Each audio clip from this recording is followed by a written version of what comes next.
प्रिय भैया बहनों, सुप्रभातम। आज का अपना टॉपिक है स्वदेशी जागरण अभियान। जैसा कि शब्द है स्वदेशी, स्व माने अपना, अर्थात अपने देश का जो भी वस्तु अपने देश की है उसको हम स्वदेशी कहते हैं। स्वदेशी का अर्थ हमने पढ़ा है कि स्वदेश यानी अपने देश में अपने संसाधनों द्वारा, अपने ही देशवासियों के द्वारा बनाई गई वस्तुओं को हम स्वदेशी वस्तुएं कहते हैं। अब बात आती है कि स्वदेशी का जिक्र कब से चल रहा है। स्वदेशी शब्द का अर्थ लगभग 100 वर्ष पहले से, जब हमारा देश स्वतंत्र था, तब से हमारे देश में इसकी आवाज उठ रही है। पहले ब्रिटिश से माल हमारे देश में आता था और अंग्रेज यहाँ से कच्चा माल ले जा करके और उससे वस्तुएं बना करके उसका भारी मुनाफा हमसे कमाते थे। इससे क्या था, हमारे देश की अर्थव्यवस्था गड़बड़ा रही थी और इन सब चीजों को देखते हुए विदेश की एक कंपनी जिसका नाम ईस्ट इंडिया कंपनी था, वह केवल व्यापार के लिए हमारे देश में अपना सामान बेचने के लिए आए थे और धीरे धीरे उसने हमारे पूरे देश पर ही अधिकार जमा लिया था। तो ऐसे विदेशी माल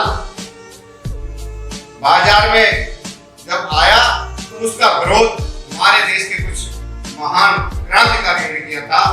उनमें सबसे अग्रणी नाम आता है महात्मा गांधी।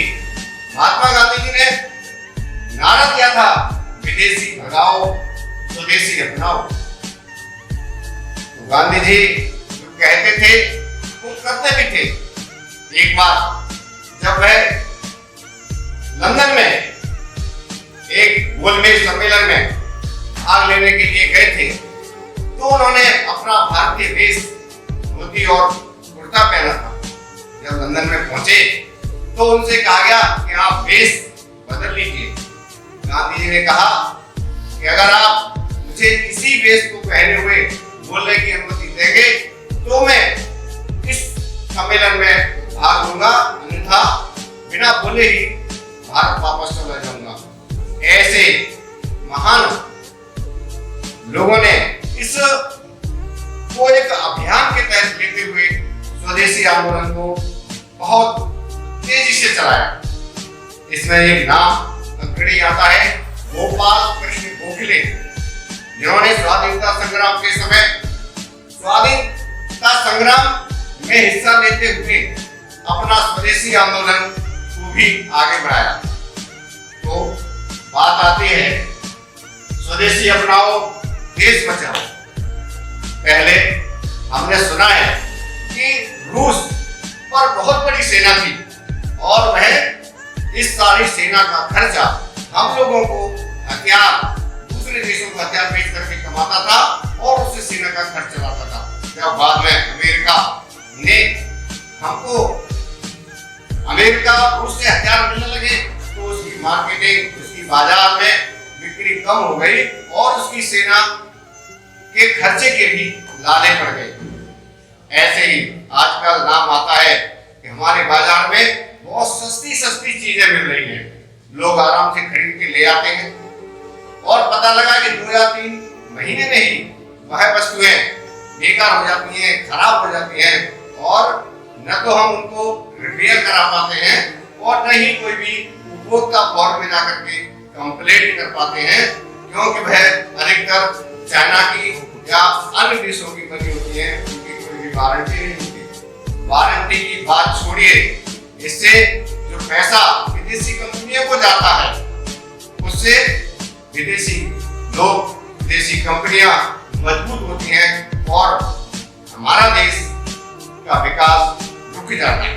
अपने देश की अर्थव्यवस्था को सुधारने के लिए हमें अपने देश में निर्मित जो भी सामान अपने देश में बन रहा है उसी को हमें अधिक से अधिक यूज करना चाहिए और विदेशी सामान जिसकी कोई गारंटी नहीं है उस सामान को नहीं खरीदना चाहिए।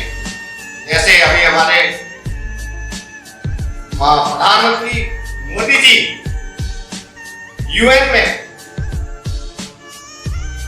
इस सम्मेलन में भाग लेने के लिए गए थे। वहां उन्होंने अपना पूरा भाषण हिंदी में रखा।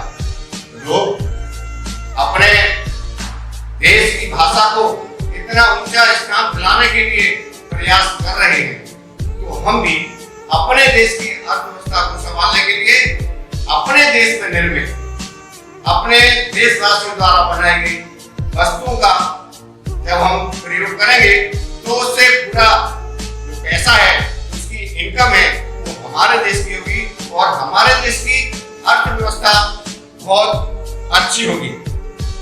इतना सब कुछ जानने के बाद भी हम आजकल अपने घरों में जो सामान यूज करते हैं वह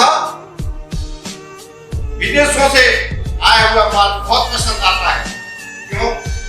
कि उसकी चमक, उसकी जो भी कहना चाहिए अच्छाई, उसको न जानते हुए भी हम उसको खरीद के लाते हैं और अपने घरों में इस्तेमाल करते हैं। चाहे वो सौंदर्य की वस्तुएं हों, साबुन है, लक्स है और भी कई साबुन ऐसे हैं जो विदेशों से आते हैं, ऋण है, लेकिन अपने देश में निर्मित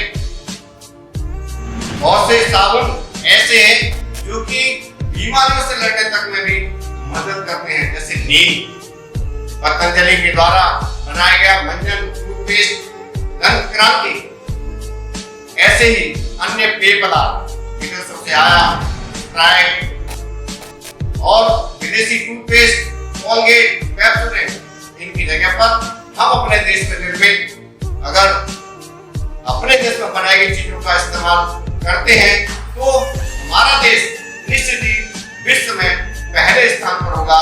तो आज के इस अवसर पर हम सभी संकल्प लें कि हम स्वदेशी वस्तु का ही प्रयोग करेंगे और जन में स्वदेशी भावना का जागरण करेंगे। जय हिंद, जय भारत।